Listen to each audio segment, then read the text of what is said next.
रहीम start करते हैं गायकिंग का 25 के पार्ट 4 की वीडियो को, जिसमें डिस्कस करने हमने एडिमा।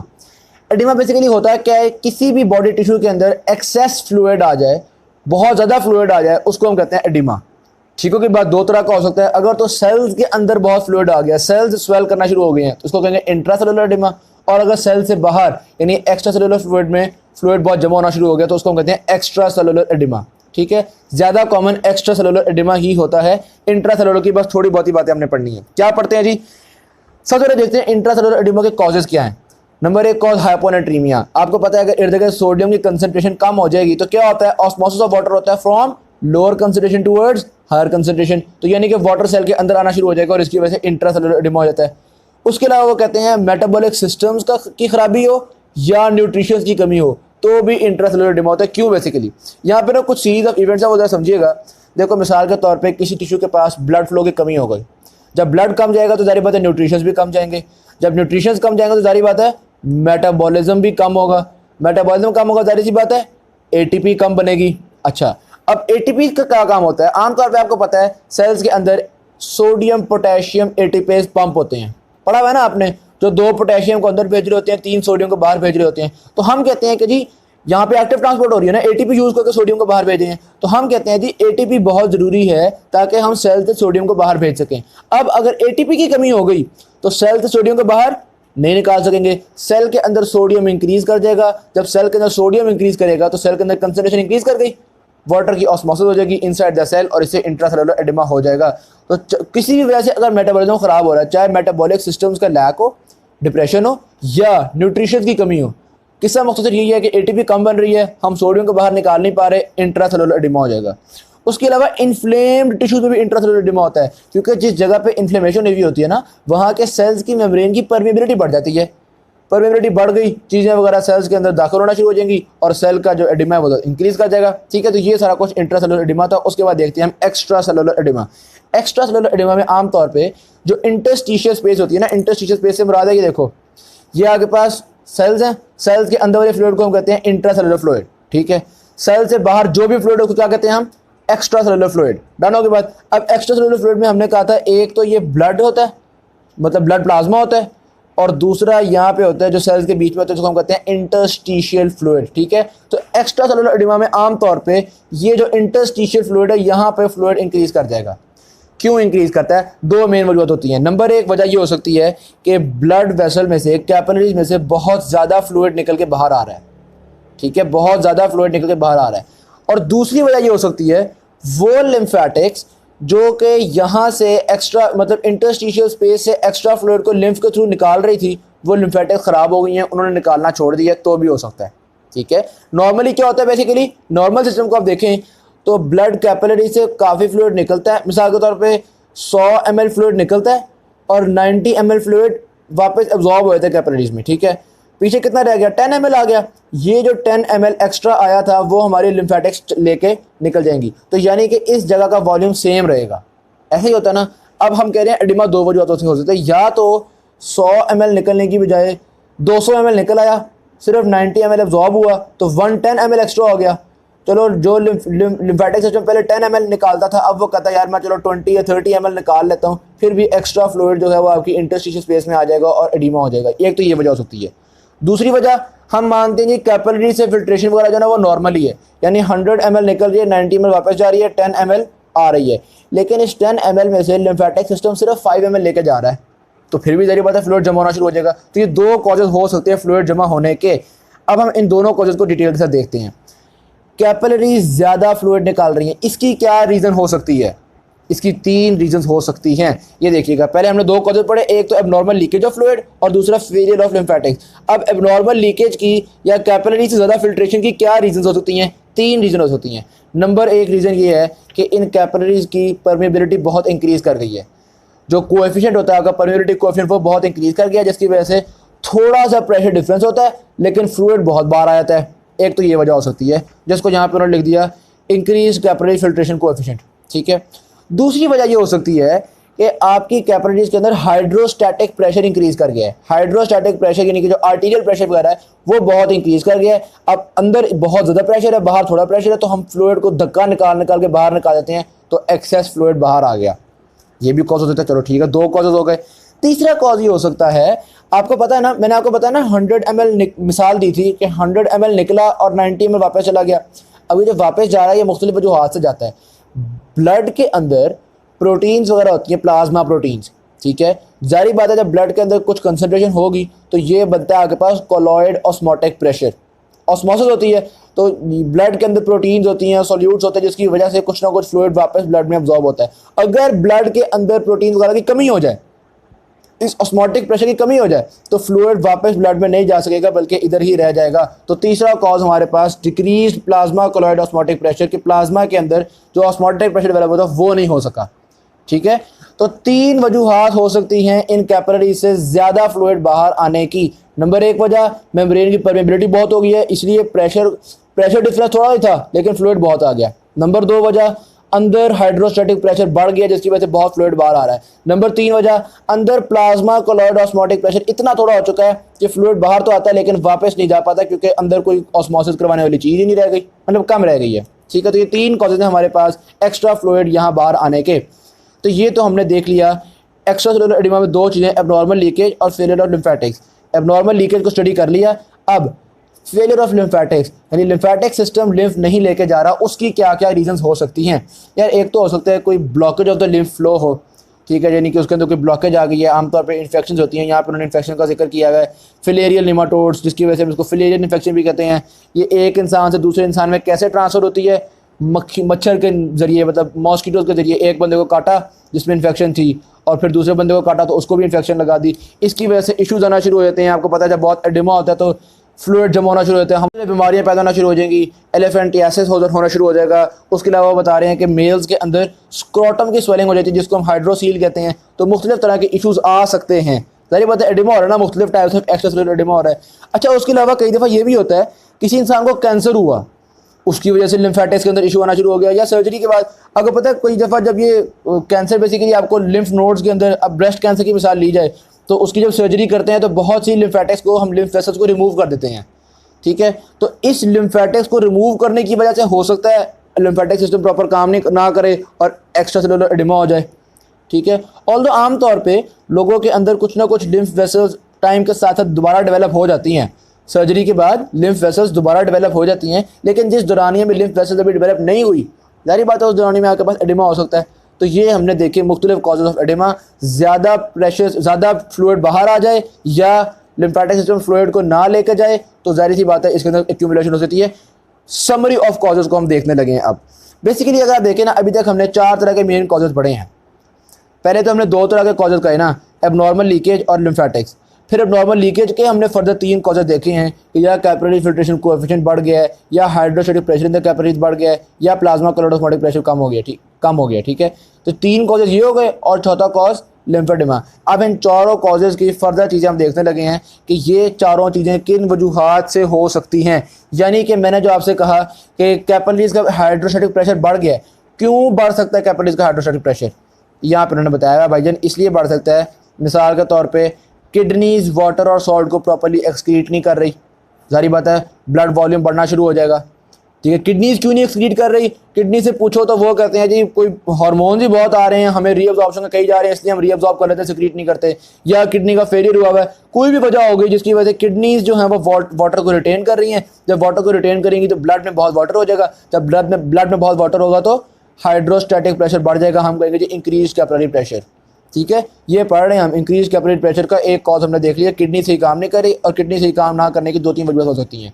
उसके अलावा वेनस प्रेशर बहुत ज़्यादा इंक्रीज़ कर जाए, वेन्स बेचारी दबना शुरू हो गई हैं, या हो सकता है हार्ट फेलियर है। हार्ट फेलियर में पता क्या होता है, ब्लड वेन्स से प्रॉपर्ली हार्ट में जा ही नहीं पाता, तो वेन्स में जमा होना शुरू हो जाता है, तो वेनस प्रेशर इंक्रीज़ कर गया। या हो सकता है वेन्स की ऑब्स्ट्रक्शन हो रही है, किसी वजह से वेन्स ब्लॉक हो रही हैं तो वेन्स में ब्लड जमा होना शुरू हो गया है। या ये भी होता है वेनस पंप सही से काम नहीं कर रहे। वेनस पंप्स आपको याद है, हम कहते हैं जी आम जिस तरह हमने टांगों में पढ़ा था कि टांगों के मसल्स जब इंसान चलता है तो मसल्स कॉन्ट्रैक्ट करते हैं, और मसल्स की कॉन्ट्रैक्शन की वजह से इनमें मौजूद जो वेन्स है वो दब जाती हैं, और आपको पता है इससे वेन्स के दबने की वजह से जो ब्लड है वो आगे चला जाता है। तो अगर ये वेनस पंप्स ख़राब हो जाएं, वो जो मसल्स दबा रहे थे उन मसल्स का पैरालिसिस हो जाए, या बंदा मसल्स यूज़ ही नहीं करता, बिल्कुल बैठा रहता है, इमोबिलाइजेशन हो जाए, या वो मसल्स दबा के ब्लड को आगे तो भेजते हैं, लेकिन जैसे ही मसल्स छोड़ते हैं ब्लड फिर वापस आ जाता है, वेन्स के वॉल्व ही ख़राब हुए हुए हैं। नॉर्मली तो ये होता है ना, हमने ब्लड को आगे भेजा फिर ब्लड वापस नहीं आता क्योंकि वॉल्व्स होते हैं ना वेन्स के अंदर। लेकिन अगर वॉल्व्स की ख़राबी हो गई, ये मुख्तलिफ ख़राबियाँ होती हैं जो कि विनस पंप को ख़राब कर दें। तो विनस पंप की ख़राबी हो, या वेन्स के अंदर कोई ऑब्स्ट्रक्शन हो, या हार्ट के अंदर कोई फेलियर हो, ये सारी चीज़ें हाई विनस प्रेशर कॉज करेंगी। और जब हाई विनस प्रेशर होगा तो क्या होगा, कैपिलरीज का इंक्रीज कैपिलरी प्रेशर, और इंक्रीज कैपिलरी प्रेशर की वजह से एडिमा होता है। तो इंक्रीज कैपिलरी प्रेशर किडनी की खराबी की वजह से होता है, विनस प्रेशर में इजाफे की वजह से हो सकता है। तीसरा कॉज डिक्रीज आर्टिकुलर रेजिस्टेंस भी हो सकती है।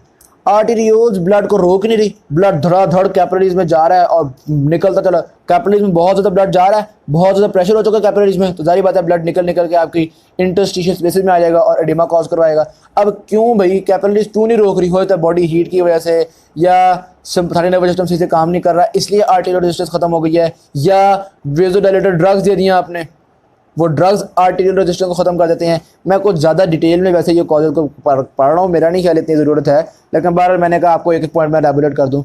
अभी तक हमने वेरियस कॉजेज़ पढ़े हैं इंक्रीज कैपिलरी प्रेशर के, कि कैपिलरीज में हाइड्रोस्टैटिक प्रेशर बढ़ने के वेरियस कॉजेज़ हो सकते हैं। नेक्स्ट, यानी कि ये तो वो वाली कॉज होगी ना जो हमने कहा था इंक्रीज कैपिलरी प्रेशर, कि कैपिलरीज के अंदर प्रेशर इतना ज़्यादा हो चुका है कि वो फ्लूइड को बाहर भेजते चली जा रही हैं। नेक्स्ट हम देखते हैं प्लाज्मा कोलॉइड ऑस्मोटिक प्रेशर की कमी। हाँ जी, नेक्स्ट देखते लगे हैं प्लाज्मा कोलॉइड ऑस्मोटिक प्रेशर की कमी, जिसमें मैंने कहा था कि अंदर ऑस्मोटिक प्रेशर डेवलप ही नहीं हो रहा, जिस वजह से फ्लूइड वापस कैपिलरीज में नहीं जाता। तो क्यों कमी हो सकती है, ज़ाहिर सी बात है कि या तो जो ब्लड के अंदर प्रोटीन्स होनी चाहिए थी वो प्रोटीन्स यूरिन से निकल गई हैं, जिसको अपने फ्लोटिंग सिंड्रोम भी कहते हैं, या ऐसा हो सकता है कि किसी इंसान की स्किन जली है या कोई ज़ख्म हुए हैं उसकी वजह से प्रोटीन ज़ाया हो चुकी हैं। बस किसका मकसद ये होना चाहिए कि ब्लड के प्रोटीन्स में कमी आए। ब्लड की प्रोटीन में जब भी कमी आएगी तो ऑस्मोटिक प्रेशर ब्लड का ख़राब होगा। या हो सकता है, ये तो हमने कहा ना अभी, ज़ख्म की वजह से प्रोटीन ज़ाया हो गई, यूरिन में प्रोटीन ज़ाया हो गई, जलने से प्रोटीन ज़ाया हो गई, वो कह रहे हैं ये भी होता है प्रोटीन बने ही ना। तो failure of the liver to produce proteins, liver की डिजीज़ की वजह से या किसी भी और वजह से प्रोटीन्स बन ही नहीं रही, कोई भी वजह हो कि ब्लड के अंदर प्रॉपर प्लाज्मा प्रोटीन्स ना हो, तो ये आपका एक्स्ट्रा सेलुलर एडिमा कॉज करता है। डन होगी बात, ये भी ठीक है जी, मान ली। लो जी, तीसरे कॉज की तरफ आते हैं। मेन तीसरा कॉज वो है increase capillary permeability. Increase capillary permeability में क्या होता है बेसिकली, इसकी क्या कॉजेज़ हैं। हो सकता है कुछ टॉक्सिन्स हो जो कि कैपिलरी की परमेबिलिटी बढ़ा रहे हैं, बैक्टीरियल इन्फेक्शन हो जो कि कैपिलरी की परमेबिलिटी बढ़ा रहे हैं, इसी तरह से बर्न्स की वजह से हो सकता है, ऑक्सीजन की कमी की वजह से हो सकता है, कुछ इम्यून रिएक्शंस की वजह से हो सकता है ना। हिस्टामिन्स भी ये काम करते हैं। जैसे हम कहते हैं कि मिसाल के तौर पे यहाँ पे मुझे कोई भीड़ काट जाए तो यहाँ की कैपिलरीज की परमेबिलिटी कम हो जाती है ताकि यहाँ पे ज़्यादा फ्लूइड जमा हो सके, इसीलिए हम कहते हैं ये जगह सूज गई है, ठीक है ना। तो ये ज़ाहिर सी बात है, हिस्टामिन्स भी यहाँ पे काम कर सकते हैं। इम्यून रिएक्शन की वजह से भी किसी भी वजह से कैपिलरी की परमेबिलिटी बढ़ जाए तो क्या होगा, आपके पास एक्स्ट्रा सेलुलर फ्लूइड का एडिमा हो जाएगा। और आखिरी cause blockage of lymph return, ये जो हमने कहा था लिम्फेडेमा जिसको हम कह रहे थे, उसकी क्या क्या वजह हो सकती है। कैंसर हो सकती है, इन्फेक्शन हो सकती हैं, सर्जरी में हो सकता है हमने रिमूव कर दी हो, या पैदाइशी तौर पे एब्सेंस है, या पैदाइशी तौर पे लिम्फेटिक वेसल्स की एबनॉर्मेलिटी है। ठीक होगी बात। ये हमने मेन कॉजेज पढ़ लिए। अगर मैं एक पेपर पे इसको एलाबोरेट कर दूँ, ये देखिए कि बेसिकली एडिमा हमारे पास दो तरह का होता है, इंट्रासेलुलर एडिमा और एक्स्ट्रासेलुलर। इंट्रासेलुलर के क्या क्या कॉजेज होते हैं, hyponatraemia, lack of nutrition, metabolic system की डिस्ट्रक्शन या इन्फ्लेमेशन, ये तो हो गया इंट्रासेलुलर। फिर आ जाए एक्स्ट्रासेलुलर एडिमा में। एक्स्ट्रासेलुलर एडिमा के दो मेन कॉजेज हैं, एक एबनॉर्मल लीकेज और एक failure of lymphatics. Abnormal leakage, failure of lymphatics. Abnormal leakage किस वजह से होती है, high hydrostatic pressure of the capillaries, low plasma colloid osmotic pressure of the capillaries, या कैपिलरी फिल्ट्रेशन ज़्यादा हो जाएगा इस वजह से। तो ये ओवरऑल 4 कॉजेज होगी हमारे पास एक्स्ट्रासेलुलर एडिमा की। फिर इन 4 कॉजेज की फर्दर कॉजेज लिखी गई हैं कि भाई हाइड्रोस्टैटिक प्रेशर क्यों बढ़ता है, विनस प्रेशर बढ़ने की वजह से, किडनी की रिटेंशन की वजह से, या आर्टीरियल प्रेशर कम होने की वजह से। ठीक है। इसी तरह प्लाज्मा कोलॉइड ऑस्मोटिक प्रेशर कम क्यों होता है, या तो प्लाज्मा प्रोटीन्स के लॉस हो रहा है, यूरिन में लॉस हो रहा है, या कहीं और लॉस हो रहा है, या फेलियर टू प्रोड्यूस, हम बना ही नहीं पा रहे, लिवर के स्टोसिस की वजह से नहीं बना पा रहे, या किसी वजह से नहीं बना पा रहे। इसी तरह फिर इंक्रीज कैपिलरी फिल्ट्रेशन क्यों होती है, उसकी कॉजेज हो गई। लिम्फेटिक ड्रेनेज की फेलियर क्यों होती है, उसकी कॉजेज हो गई। इनमें से कुछ कॉजेज को उन्होंने यहाँ ज़्यादा डिटेल से बताया गया। जिस तरह मिसाल के तौर पर मैंने आपको बताया था कि जो विनस प्रेशर इंक्रीज़ किया है, इसमें एक कॉज हार्ट फेलियर भी होता है। हार्ट फेलियर को मज़ीद डिटेल से बता रहे हैं कि हार्ट फेलियर में विनस प्रेशर क्यों इंक्रीज़ करता है। हार्ट फेलियर में विनस प्रेशर क्यों इंक्रीज़ करता है, देखो बहुत सारी वजूहात हैं। पहली वजह तो ये है, जब हार्ट प्रॉपर तरीके से काम नहीं कर रहा तो ज़ाहिर सी बात है ब्लड जो है वो हार्ट के अंदर, देखो ना, ये आपके पास आ गया हार्ट, ये इसके आगे आर्टरीज जा रही हैं और ये वेन है जो कि आ रही हैं हार्ट के अंदर, ठीक है, ये आगे आर्टरीज जा रही है। अब होता क्या है, हार्ट प्रॉपर्ली पंप नहीं कर रहा तो आर्टरीज में प्रेशर डिक्रीज करना शुरू हो जाएगा। जब आर्टरीज में प्रेशर डिक्रीज करेगा तो आर्टीरियल प्रेशर फॉल कर गया। आर्टीरियल प्रेशर फॉल करने की वजह से किडनीज जो है वो वाटर की रिटेंशन शुरू कर देती हैं। किडनीज वाटर को बॉडी में इंक्रीज करना शुरू कर देती हैं। क्यों भाई, किडनी को क्या पता आर्टीरियल प्रेशर क्यों कम हो रहा है। किडनी कहती है शायद ब्लड वॉल्यूम कम हो इसलिए आर्टीरियल प्रेशर कम हो रहा है, इसलिए किडनी ने ना वाटर की रिटेंशन स्टार्ट कर दी। तो ये एक कॉज है। जब वाटर की रिटेंशन स्टार्ट होगी विनस प्रेशर बढ़ जाएगा। विनस प्रेशर बढ़ गया तो आपको पता है विनस प्रेशर इंक्रीज तो कैपिलरी प्रेशर इंक्रीज तो एक्स्ट्रा सेलुलर एडिमा। अच्छा, उसके अलावा एक और काम होता है, जब आर्टरीज में कम ब्लड जाता है ना तो किडनीज के पास वो रेनिन वगैरह रिलीज होना शुरू हो जाता है। या रेनिन रिलीज होगा तो रेनिन आपको पता है आगे जाके एंजियोटेंसिन 2 फॉर्म करवाएगा। एंजियोटेंसिन 2 भी वाटर की रीअब्जॉर्प्शन, सोडियम की रीअब्जॉर्प्शन, ये सारे पंगे लेना शुरू कर देगा। समझ में आ रही है बात। उसके अलावा कई दफ़ा हार्ट फेलियर जब बहुत ज़्यादा एडवांस होते हैं, बहुत आगे जा चुके होते हैं, तो एडीएच की स्टिमुलेशन भी इंक्रीज हो जाती है। एडीएच ज़्यादा प्रोड्यूस होगा तो एडीएच तो डायरेक्टली वाटर की रीअब्जॉर्प्शन करवाता है, तो वाटर की रीअब्जॉर्प्शन होती चली जाएगी। मतलब ये सारी चीज़ें जो हैं ये वाटर की रीअब्जॉर्प्शन को इंक्रीज़ करती चली जा रही हैं। हम वो कहती हैं कि जी आर्टरीज में प्रेशर कम है इसलिए वाटर को रीअब्जॉर्ब कर रहे हैं। उनको ये नहीं पता है कि यार वाटर को रीअब्जॉर्ब करने की वजह से एडिमा होता चला जा रहा है। वाटर को रीअब्जॉर्ब करने की वजह से वेनस प्रेशर इंक्रीज कर रहा है और बॉडी में एडिमा होना शुरू हो गया। लेकिन बहरहाल हार्ट फेलियर से ये सारा कुछ होता है। अच्छा, फिर लेफ्ट साइडेड हार्ट फेलियर में खासतौर पर क्या होता है, यानी सिर्फ लेफ्ट साइडेड हार्ट फेलियर। अब होता बेसिकली क्या है, यहाँ से ब्लड जाता है आपके पास लंग्स के अंदर, ये हो गई लंग्स, और फिर लंग्स से वापस आता है आपके हार्ट में। अब अगर लेफ्ट हार्ट फेलियर हो गया ना तो लंग से ब्लड हार्ट में आएगा नहीं, क्योंकि लेफ्ट साइड का हार्ट से काम नहीं कर रहा। तो ये जो लंग से ब्लड निकलना है ना ये बहुत स्लो हो जाएगा। लेकिन right side of the heart सही काम कर रहा है तो ये लंग्स में ब्लड को भेजता रहेगा। यानी लंग्स में ब्लड जाएगा बहुत अच्छी तरह से, निकलेगा बहुत कम। तो क्या होगा, लंग्स में ब्लड जमा होना शुरू हो जाएगा। लंग्स में जो नावे वाली प्रेशर बहुत इंक्रीज कर देगा। लंग्स की सारी जो भी कैपिलरीज होंगी, आर्टरीज होंगी, उन सब का प्रेशर बहुत इंक्रीज कर देगा, क्योंकि हम ब्लड भेज रहे हैं, निकाल रहे नहीं। तो लंग्स का एडिमा हो जाएगा। तो लेफ्ट साइडेड हार्ट फेलियर की वजह से पल्मोनरी एडिमा हो जाता है। सही होगी बात। तो ये हार्ट फेलियर की थोड़ी बहुत डिटेल्स हमने डिस्कस कर ली। उसके बाद एक और देखते हैं कि किडनी सॉल्ट को प्रॉपर्ली एक्सक्रीट नहीं कर रही तो इसकी वजह से एडिमा होता है। हम पॉइंट पहले पढ़ चुके हैं, ये देखें, एक्सेसिव किडनी रिटेंशन की वजह से कैपिलरी प्रेशर बढ़ रहा है और एक्सेसिव एडिमा हो रहा है, पढ़ चुके हैं। अब हम डिटेल देखने लगे हैं। वो कहते हैं देखो भाई, आप जितना भी सोडियम क्लोराइड खा रहे हो ना, बहुत थोड़ा सा जाता है सेल में, बाकी सारा एक्स्ट्रा सेलुलर फ्लूइड में रहता है, और जो इजाफी है वो हम बॉडी से निकाल देते हैं, ज़ाया कर देते हैं। अब अगर किडनीज ने कोई खराबी शुरू कर दी है और किडनीज उस एक्स्ट्रा NaCl को बॉडी से नहीं निकाल रही तो इससे मसले पैदा होना शुरू हो जाएंगे। क्या क्या मसले पैदा होना शुरू हो जाएंगे, देखो, एक तो चीज़ हो गई आपके पास एक्स्ट्रा सेलुलर एडिमा, क्योंकि सारी बात है सोडियम बढ़ना शुरू हो गया है। तो अब ECF में हमने कहा ना ज़्यादातर NaCl एक्स्ट्रा सेलुलर फ्लूइड में रहता है। तो अगर एक्स्ट्रा सेलुलर फ्लूइड की इंटरस्टिशियल बेसिस में गया तो इंटरस्टिशियल बेसिस का एडिमा हो गया, और बाकी कहाँ रहेगा NaCl, ब्लड में। तो सारी बात है अगर ब्लड का प्रेशर बढ़ गया तो हम कहते हैं बंदे को हाइपरटेंशन हो गई है, हाई ब्लड प्रेशर हो गया, ये सारे मसले होने शुरू हो गए हैं। ठीक है, अगर इसकी मिसाल देखी जाए तो कुछ बच्चों के अंदर होता है एक्यूट ग्लोमेरुलोनेफ्राइटिस। ग्लोमेरुलोनेफ्राइटिस का मतलब है कि वो जो ग्लोमेरुलाई होता है जहाँ से आपके पास फिल्ट्रेशन हो रही होती है, उस जगह पे मसला आ गया है, वो उस जगह का डैमेज हो गया है। ठीक है, ये हम रीनल के चैप्टर में खासतौर पे डिटेल के साथ इसको डिस्कस कर लेंगे। तो जब ऐसा कोई इशू होता है तो यहाँ पे आप प्रॉपर्ली सॉल्ट्स वगैरह को एक्सक्रीट नहीं कर पा रहे। जब सॉल्ट्स को एक्सक्रीट नहीं कर पा रहे तो सॉल्ट बॉडी के अंदर रह जाएंगे, और अगर सॉल्ट बॉडी के अंदर रह गए तो याद रखना वो बहुत सारे वाटर को भी बॉडी के अंदर रखेंगे, जिसकी वजह से ब्लड प्रेशर बढ़ जाएगा, जिसकी वजह से एडिमा हो जाएगा। ठीक है, इसको भी डिटेल से डिस्कस कर लिया। अच्छा, फिर इसी तरह से जनाबे वाली ये जो हम पॉइंट्स पढ़ रहे थे, या मतलब देखो ना किसी भी पॉइंट की डिटेल शुरू कर दी, अजीब गाइडन को भी बंदा क्या कहे। हम जो ये मेन 4 पॉइंट्स पढ़ रहे थे, इसमें एक पॉइंट था decrease plasma colloid osmotic pressure, यानी प्लाज्मा प्रोटीन्स की कमी। ये वाला point, decrease plasma proteins. Plasma proteins की कमी क्यों होती है, या तो प्लाज्मा प्रोटीन्स यूरिन के थ्रू निकलना शुरू हो गई हैं, ये बड़ी बीमारी है, नेफ्रोटिक सिंड्रोम कहते हैं हम इसको। ये बहुत मतलब डैमेजिंग चीज़ है। आमतौर पर जो हमारा ग्लोमेरुलाई होता है ना किडनीज के अंदर, वो ब्लड से प्लाज्मा प्रोटीन्स को जाने नहीं देता। तो अगर कोई ऐसा मसला बन गया है, वहाँ पे कोई इन्फेक्शन वगैरह हो गई है, तो कि वहाँ से प्लाज्मा प्रोटीन्स निकलना शुरू हो गई हैं, तो फिर प्लाज्मा प्रोटीन्स यूरिन के थ्रू ज़ाया हो जाएंगे और आपका ब्लड प्रेशर मतलब कोलोइड ऑस्मोटिक प्रेशर बहुत डिक्रीज कर जाएगा। डन होगी बात। अच्छा, एक तो चीज़ है ना प्लाज्मा प्रोटीन ज़ाया हो रही हैं, दूसरा हो सकता है प्लाज्मा प्रोटीन सही से बन ही नहीं रही। क्यों नहीं बन रही यार, सिरोसिस ऑफ द लिवर होना शुरू हो गई, लिवर के अंदर फिब्रस टिश्यू वगैरह बनना शुरू हो गया, लिवर खराब होना शुरू हो गया है। तो जिस लिवर ने प्लाज्मा प्रोटीन बनानी थी वो प्लाज्मा प्रोटीन नहीं बना रहा। सारी बात है, बहुत सारा कुछ होता है। अच्छा, एक और चीज़ भी वो बड़ी इंटरेस्टिंग बता रहे हैं, लिवर के फिब्रोसिस की वजह से ना कई दफ़ा होता है यहाँ से जो वेन्स गुजरी होती है ना, ये उन वेन्स को दबा देता है, वेनस प्रेशर इंक्रीज कर गया। और आपको याद होगा वेनस प्रेशर इंक्रीज करने की वजह से कैपिलरी प्रेशर इंक्रीज होता है, और कैपिलरी प्रेशर इंक्रीज होने की वजह से एक्स्ट्रासेलुलर एडिमा होता है। तो लिवर की खराबी ना सिर्फ प्लाज्मा प्रोटीन्स की कमी की वजह से एडिमा कॉज कर सकता है, बल्कि लिवर की खराबी वेनस प्रेशर इंक्रीज करके भी एडिमा कॉज कर सकता है। दो तरह से ये एडिमा कॉज करेगा। यहाँ तक हमने मुख्तलिफ चीज़ें देखी हैं किन किन वजूहात से एडिमा हो सकता है। एक चीज़ एसाइटिस हमने मिस कर दी, वो यही बता रहे हैं कि जब ये लिवर जो है वो वेन्स को दबाना शुरू करता है तो ज़ाहिर सी बात है वेनस प्रेशर इंक्रीज करता है और एब्डोमेन में बहुत सारा एडिमा होना शुरू हो जाता है। तो ये जो एब्डोमेन का एडिमा हो रहा है इसको हम नाम दे रहे हैं एसाइटिस। अच्छा जी, ये तो हमने सारा कुछ देखा है क्यों हो सकता है।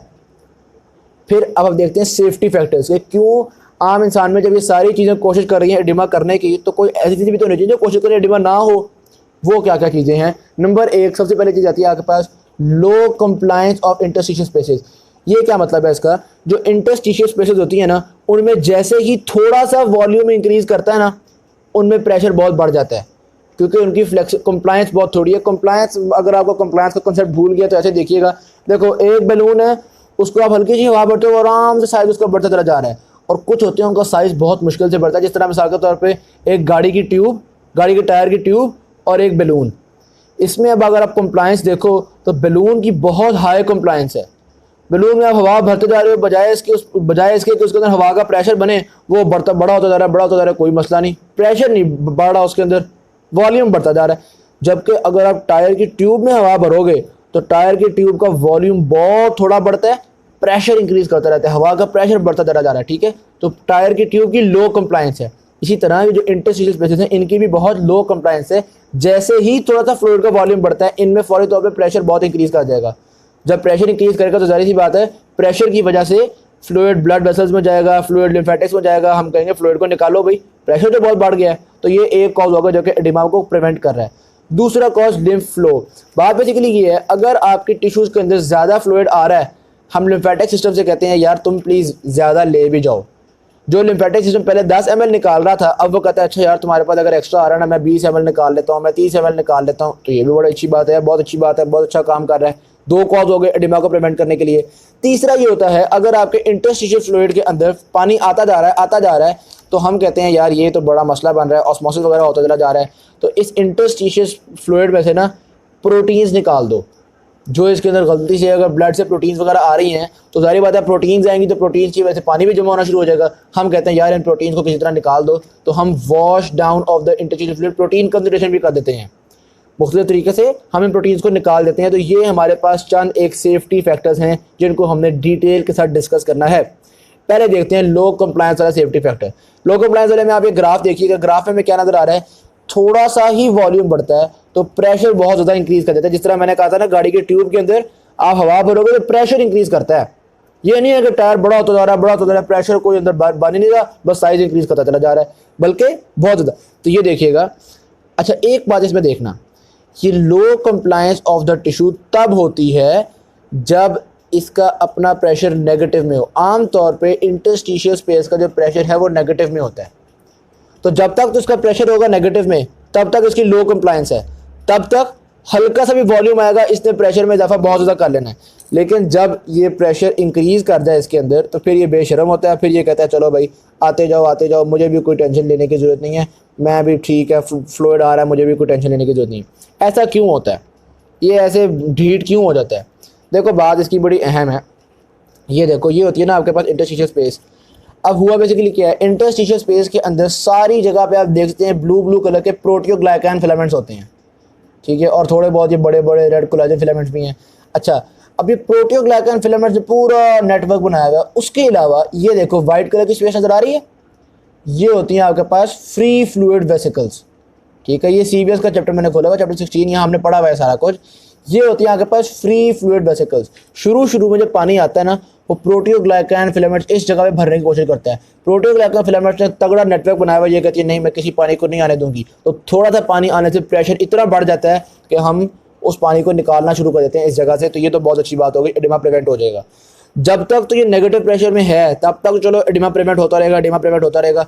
लेकिन अगर फ्लूइड ज़्यादा ही हमने भरना शुरू कर दिया तो फिर वो फ्लूइड इस फ्री फ्लूइड वेसिकल में जाना शुरू हो जाता है। और जब फ्री फ्लूइड वेसिकल में जाता है तो प्रोटियोग्लाइकान फिलामेंट्स कहते हैं ठीक है, मुझे भी कोई टेंशन नहीं, मुझे तो नहीं ना कोई खोल रहा।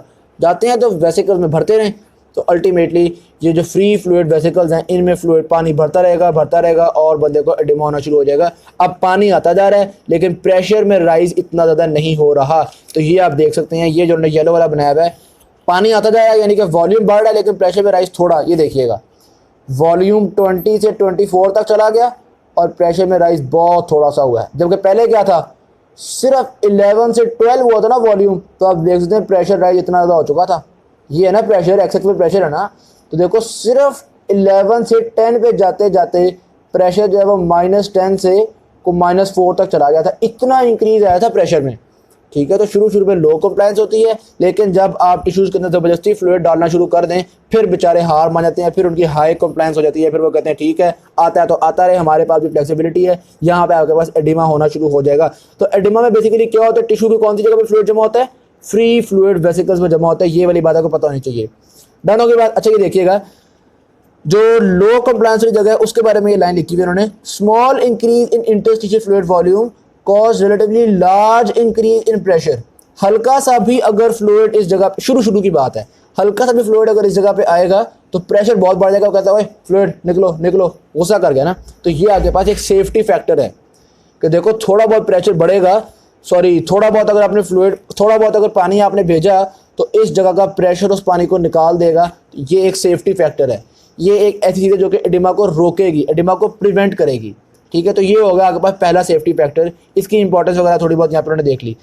यहाँ पे सारा उन्होंने क्या बताया हुआ है, उन्होंने यहाँ पे सारा यही बताया हुआ है कि जो आपकी इंटरस्टिशियल जेल है वो क्या कर रही है। मैंने आपको बताया ना, जब तक प्रोटियोग्लाइकन फिलामेंट्स वाली जगह पे फ्लूइड आएगा तो ये जगह फ्लूइड को रेजिस्ट करती है, ये फॉरन प्रेशर इतना इंक्रीज करती है कि फ्लूइड बेचारा शर्मा के निकल जाए। लेकिन जब वो फ्री फ्लूइड वेसिकल्स में आना शुरू हो जाएगा तो फिर मामला ख़राब है, फिर आपके पास कुछ और हो जाएगा। Large amounts of fluid to accumulate, allowing large amounts of fluid to accumulate with relatively small additional increase in interstitial fluid hydrostatic pressure. पहले हमने कहा था थोड़ा सा भी फ्लूइड आ रहा है तो प्रेशर में इंक्रीज बहुत ज़्यादा हो रहा है, अब हम कह रहे हैं फ्लूइड के आने से प्रेशर में इंक्रीज बहुत थोड़ा हो रहा है। तो बस यही फ़र्क है, जब तक प्रोटियोग्लाइकन फिलामेंट्स की जगह पे फ्लूइड आ रहा है तो प्रेशर में इंक्रीज बहुत ज़्यादा है, फ्लूइड को हम कहते हैं वापस जाओ, ओए निकलो। लेकिन जब ये आपके पास फ्री फ्लूइड वेसिकल्स में आना शुरू हो गया फिर हम कहते हैं प्रेशर में इंक्रीज बहुत थोड़ा है। अच्छा एक और चीज़, बड़ी इंटरेस्टिंग चीज़ है, जब ये फ्री फ्लूइड वेसिकल्स किसी के इंसान मतलब इसमें एडिमा होना शुरू हो जाए ना, फ्लूइड जमा होना शुरू हो जाए, तो ऐसे एडिमा को हम कहते हैं पिटिंग एडिमा। ये बड़ा इंटरेस्टिंग सा एडिमा होता है। इसमें ये होता है कि ये मेरी जगह ना, मैंने यहाँ पे इसको प्रेस किया, ठीक है, जब मैं हाथ उठाऊंगा ना ये जगह दबी रह जाएगी। उसकी क्या रीज़न है, देखो बात बड़ी इंटरेस्टिंग सी है। ये जो प्रोटियोग्लाइकन फिलामेंट्स है ना, ये बड़े अहम होते हैं, ये आपके इंटरस्टिशियल फ्लूइड को भागने फिरने नहीं देते। वरना क्या होता, ये देखो मेरा हाथ है ना, अब जारी बात है यहाँ पे भी इंटरस्टिशियल फ्लूइड है, यहाँ पे भी पूरे बाजू में सेल्स भी हैं, पूरे बाजू में इंटरस्टिशियल फ्लूइड भी है। मैं अपने बाजू को यूँ करता तो सारा इंटरस्टिशियल फ्लूइड मेरी उंगली में जमा हो जाता। ये तो बड़ी मजाक वाली बात हो गई ना। तो ऐसा नहीं होता, प्रोटियोग्लाइकन फिलामेंट्स वगैरह ने पूरा नेटवर्क बनाया हुआ है, वो एक जगह के फ्लूइड को उसी जगह पे जमा रखते हैं। समझ में आ गई बात। लेकिन अगर एडिमा हो गया किसी इंसान को तो फिर वाटर कहाँ पे जा रहा है, फ्री फ्लूइड वेसिकल्स में। तो अब वाटर फ्री है, अब क्या होगा, ये बंदा ऐसे हाथ करेगा तो जो फ्री फ्लूइड वेसिकल्स वाला वाटर है वो नीचे जाना शुरू हो जाएगा। जब मजाक ही बन गया ना, तो इंसान जब खड़ा होगा तो फ्लूइड जो वो टांगों में जाना शुरू हो जाएगा। तो ऐसे इंसान में लेग्स के अंदर एडिमा बहुत ज़्यादा हो जाता है। अच्छा, और फिर इसको इलाज भी बड़ा फिर सिंपल है, ज़ाहिर सी बात है, एक बंदा आया उसकी टांगों में बहुत फ्लूइड जमा हुआ है, मुझे पता है ये फ्लूइड कौन से वाला है, फ्री फ्लूइड वेसिकल्स वाला है। तो मैं कहता हूँ यार तुम ना लेट जाओ और अपनी टांगों को ऊंचा करो। जब जैसी टांगों को ऊंचा करेगा फ्लूइड फिर वापस आ जाएगा। यानी फ्री फ्लूइड वेसिकल्स वाला जो फ्लूइड है वो आपके पास आना जाना लगा रहता है, वो इतना कोई मतलब किसी जगह पे फिक्स नहीं है। डानो की बात।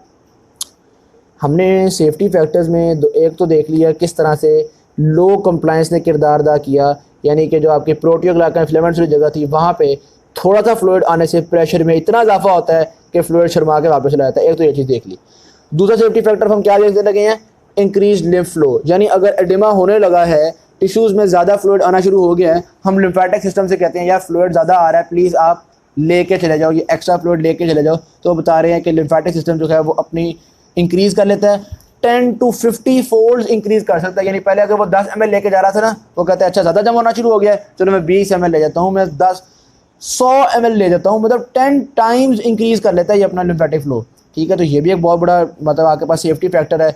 अगर इंसान में 7 mmHg तक प्रेशर बढ़ेगा तो लिम्फेटिक फ्लो उसको संभाल लेगा, ये इस हद तक प्रेशर को ले जाएगा। अगर इससे भी ज़्यादा आपने प्रेशर बढ़ाया लिम्फेटिक फ्लो कहता है यार बस मैं हार मान गया, मैं इतना ज़्यादा नहीं लेके जा सकता। ठीक है, दो सेफ्टी फैक्टर्स हो गए आपके पास, एक प्रोटीओग्लाइकन फिलामेंट्स वगैरह की वजह से प्रेशर बहुत बढ़ गया था, फ्लूइड शर्मा के निकल गया, दूसरा लिम्फेटिक फ्लो ने एक्स्ट्रा फ्लूइड निकाल दिया, और तीसरा हमने एक्स्ट्रा सेलुलर फ्लूइड वाली स्पेस से प्रोटीन्स को निकाला। किस तरह से प्रोटीन्स को निकाला, ये हम बेसिकली लिम्फेटिक कैपिलरीज के थ्रू ही प्रोटीन्स को निकाल रहे होते हैं, क्योंकि लिम्फेटिक कैपिलरीज कहीं गुना ज़्यादा परमिएबल होती हैं। वो बड़ी बड़ी प्रोटीन्स जो कि ब्लड कैपिलरी में एंटर नहीं हो सकती, वो बड़ी बड़ी प्रोटीन्स लिम्फेटिक कैपिलरी में एंटर हो जाती हैं। हम उनसे कहते हैं यार प्लीज़ इन प्रोटीन्स को लेके जाओ यहाँ से, इनकी वजह से पानी भी आ रहा है और एडिमा हो रहा है। ठीक है, तो ये हमारे पास मुख्तलिफ सेफ्टी फैक्टर्स हैं।